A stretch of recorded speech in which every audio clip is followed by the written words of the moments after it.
Shalom saudara yang dikasih dalam Tuhan, puji Tuhan. Hari ini kembali lagi saya menyapa setiap umat Tuhan dalam program Bible and Coffee. Kita terlebih dahulu mencari firman Tuhan, mencari Tuhan, pribadi Tuhan, kebenarannya.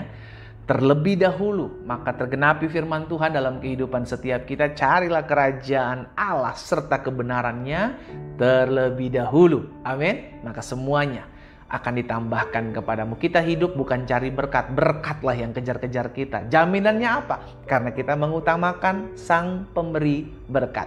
Kita bukan mengejar buah tangannya, saudara. Kita mengejar hatinya. Kita mengejar pribadinya.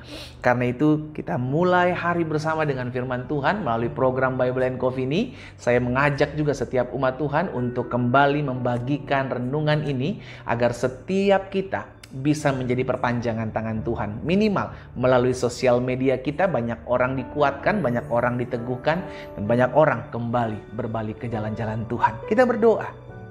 Kita datang kepada Tuhan. Bapa, terima kasih buat hari yang baru, terima kasih buat minggu yang baru. Kami memulai minggu ini dan kami ucapkan berkat dalam nama Yesus. Hari-hari dahsyat, minggu-minggu yang penuh dengan kedahsyatan Tuhan nyatakan dalam kehidupan kami. Kami mengucap syukur Tuhan Yesus bahwasanya kalau hari-hari yang kami lalui boleh ada dalam perkenanan dan anugerah Tuhan. Dan kami bersyukur kalau kami masih boleh diberikan kesempatan untuk kembali merenungkan firman Tuhan. Sebelum kami memulai segala sesuatunya, Tuhan tolong kami. Mampukan kami, sertai langkah kami. Sehingga ketika kami mendengarkan firman-Mu hari ini sebelum kami memulai segala sesuatu, kami dapatkan rema, kami dapatkan kekuatan. Dan kami mendapatkan pengharapan untuk menjalani hari-hari hidup kami bersama Tuhan. Dalam nama Yesus kami berdoa. Haleluya.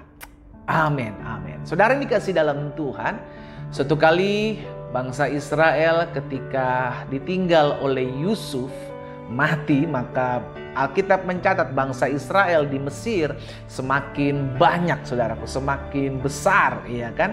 Dan lahirlah seorang pemimpin yang baru memerintah Mesir, dan pemimpin ini mulai sadar bahwa bangsa Israel lebih banyak daripada orang-orang Mesir. Akhirnya takutlah dia, sehingga akhirnya dipaksalah orang Israel ini untuk jadi budak, untuk kerja rodi, kerja paksa, dengan tujuan untuk membinasakan umat Tuhan Israel dari Mesir, ya kan? Sehingga apa? Sehingga mereka tunduk, mereka takluk. Itu sebabnya firman Tuhan dalam Keluaran pasalnya yang pertama ayat 11 dan ayat 12. Alkitab bilang begini, sebab itu pengawas-pengawas rodi ditempatkan atas mereka, atas umat Tuhan, untuk menindas mereka, menindas umat Tuhan dengan apa? Kerja paksa. Jadi karena pemimpin baru ini yang tidak mengenal Yusuf takut, jangan-jangan nanti orang Israel akan bertindak membasmi mereka, makanya mereka menekan umat Mesir, orang-orang Mesir menekan umat Tuhan. Untuk apa? Untuk kerja rodi, dikerja paksa, menindas mereka dengan kerja paksa. Mereka harus mendirikan bagi Firaun kota-kota perbekalan, yakni Pitom dan Ramses. Ayat 12. Lihat saudara. Tetapi makin ditindas, makin bertambah banyak dan berkembang mereka. Sehingga orang merasa takut kepada orang Israel itu. Lihat saudaraku.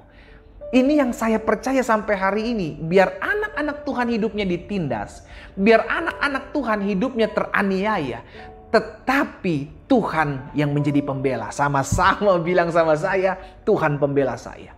Amin. Kita nggak perlu membalas. Itu sebabnya Yesus mengajarkan doa. Berdoa buat orang yang menganiaya kamu.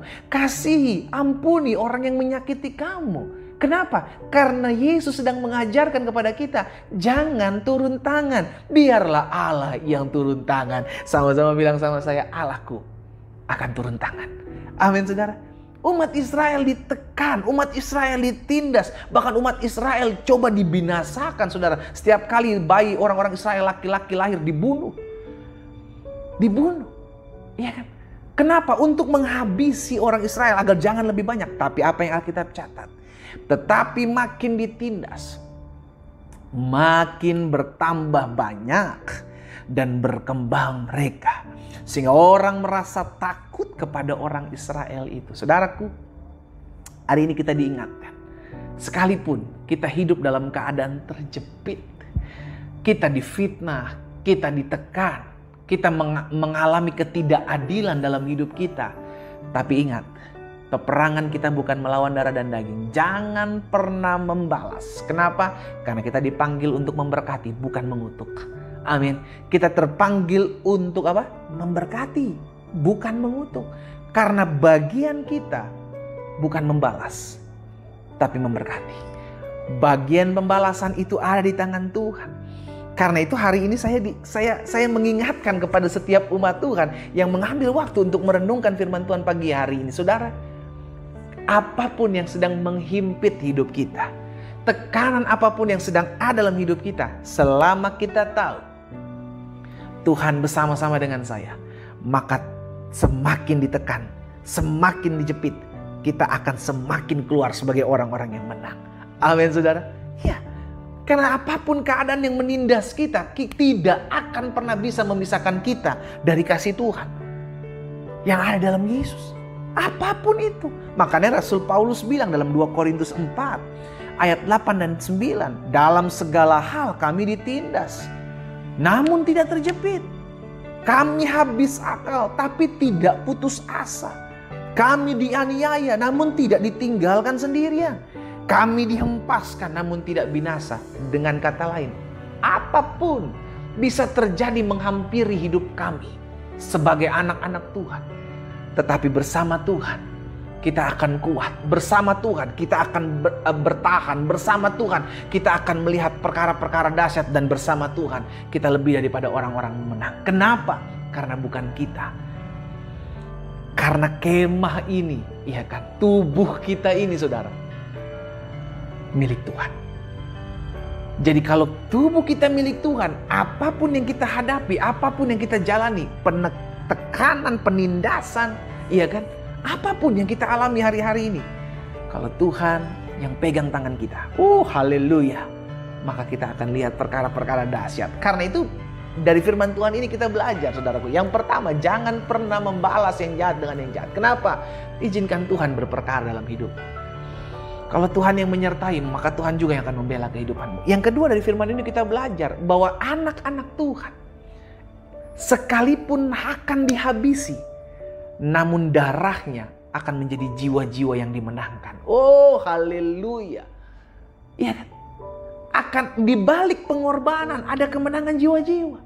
Dibalik pertumpahan darah ada kemenangan jiwa-jiwa. Itu sebabnya, saudara dikasih dalam Tuhan, banyak martir yang mati dibunuh dan tetap mempertahankan iman. Tapi ketika darah mereka tertumpah, gereja-gereja baru terbit, gereja-gereja baru lahir, jiwa-jiwa diselamatkan. Haleluya. Sehingga akhirnya kita memahami, bagi anak-anak Tuhan, bagi orang percaya, peperangan di dunia ini bukan bagian kita, tetapi Tuhanlah yang berperang. Bagian kita apa? Mengampuni. Bagian kita apa? Memberkati. Bagian kita apa? Menguatkan. Bagian kita apa? Merebut jiwa-jiwa untuk datang kepada Tuhan. Sehingga apapun yang terjadi, semakin hari semakin ditekan, tapi semakin hari semakin kita lihat kasih karunia Tuhan ada dalam kehidupan kita. Kita berdoa, kita datang kepada Tuhan. Bapa, terima kasih buat kekuatan yang tidak terbatas yang Tuhan berikan buat anak-anak-Mu. Sehingga keadaan apapun yang hari-hari ini kami alami, kami percaya hidup kami ada dalam pembelaan dan pertolongan Tuhan yang sempurna. Apa yang Tuhan taruh dalam hati hamba dalam sampaikan. Hamba berdoa, biar setiap firman yang kami dengar hari ini, kami dikuatkan. Keadaan tidak dapat membuat kami kehilangan kekuatan. Keadaan membuat kami semakin hari justru semakin mengandalkan Tuhan. Dan kami akan menguasai keadaan. Sebab Tuhan yang berjalan bersama-sama dengan kami. Di dalam nama Yesus, hamba berdoa. Amin. Kita nikmati kopi kita, saudara. Sekalipun ditindas, sekalipun dijepit, kita akan keluar sebagai orang-orang yang melihat kemenangan yang Tuhan berikan buat setiap kita. Haleluya. Tuhan Yesus memberkati.